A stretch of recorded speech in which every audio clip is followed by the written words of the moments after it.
What is the real magic behind reaching your goals with money? That is what we are breaking down in today's video.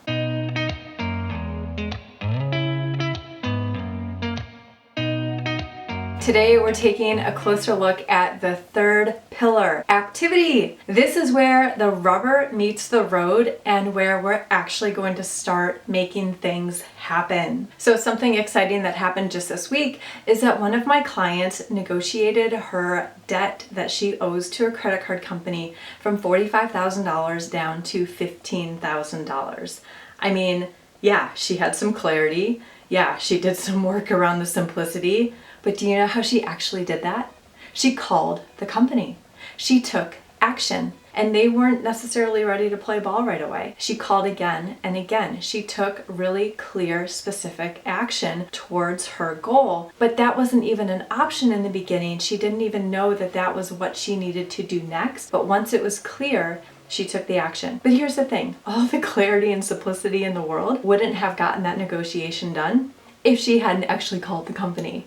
So activity is the final piece that has to be part of your plan. Okay, before we dive into activity, hi, I'm Katy. I'm a financial coach for women, and welcome to my channel. I am so glad that you are here. So if you are new and have not yet, please subscribe to this channel and give this video a like. We're going to dig in right away to what activity can do to make your 90-day money goals a reality. All right, you guys, to get started, I want to share with you my absolute favorite quote that literally has been with me for about 20 years now, and that is, do the thing and you will have the power. And that's Ralph Waldo Emerson. I can't tell you enough how true this has been for me in my life. Literally, do something and you will feel more confident about that thing.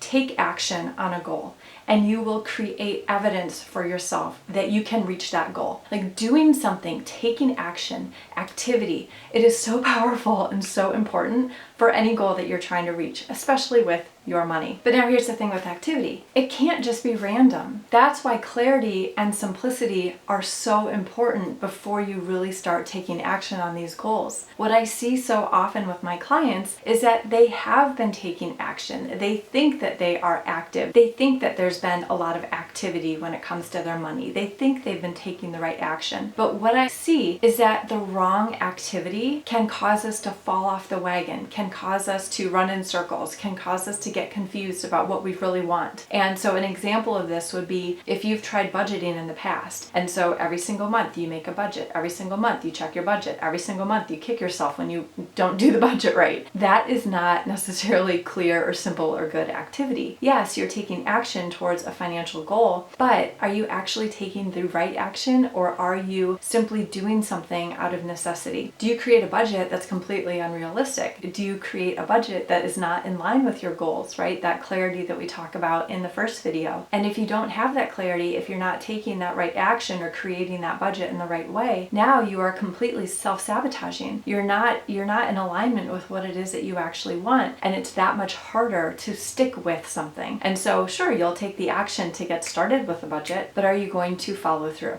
Are you going to feel good about it? Are you going to keep it up? Is it sustainable? That consistency, that sustainability is so important for reaching our goals. All right, my friends, so what does activity look like? I mean, quite honestly, it could be a billion different things. So let's take what we talked about in clarity and simplicity. What are some of the things that come up? In clarity, you're really focusing on the dream. What is it that you want 10 years from now, 12 months from now, 90 days from now? What is that dream? And so if you and your spouse need to start connecting more, opening up those lines of communication, being more transparent with each other about money, activity is actually sitting down and having that meeting with your spouse, making it a priority. Whip out the snacks, make your favorite drinks, like whatever you need to do to make this thing enjoyable, you need to start taking that action. Just make it happen. Okay, like my client in the example earlier, call all of your creditors.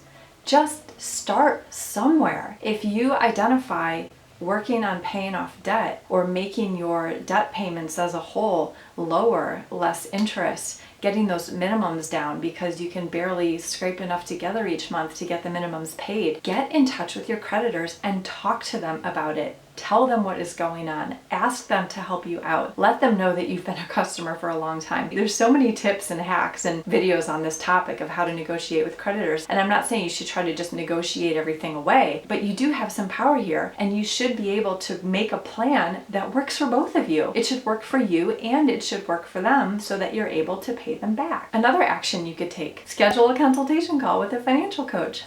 I'll put the link in the description below. In simplicity, something we talked about is automate. So set up that automatic savings if you don't already have something like that in place. Open up the account to put savings into so that you're not putting everything in your checking account and hoping that something will be left in there at the end of the month. Take that little action. Pay off a small credit card this month. I don't care if it has your interest. If you have something small that is just sitting there like biting at you and annoying you, and you don't even actually know how much of a balance is on there, you just know it's there and no one's charging you interest and you're just gonna let it sit there, come on, like pay the thing off, get rid of it. And let me know below, what's some activity that you think you could take this month? What is the big goal for you and what do you want to be focusing on? All right, my friends, that is it for today. Short and sweet. I hope that this was a nice way to wrap up the 3-part series and that you have some really great tangible ideas now for how to start taking action on your 90-day money reset. If you haven't yet, please go back and watch the first 2 videos in this series and subscribe to this channel, give it a like. I will see you again in a week. Looking forward to it. Bye for now.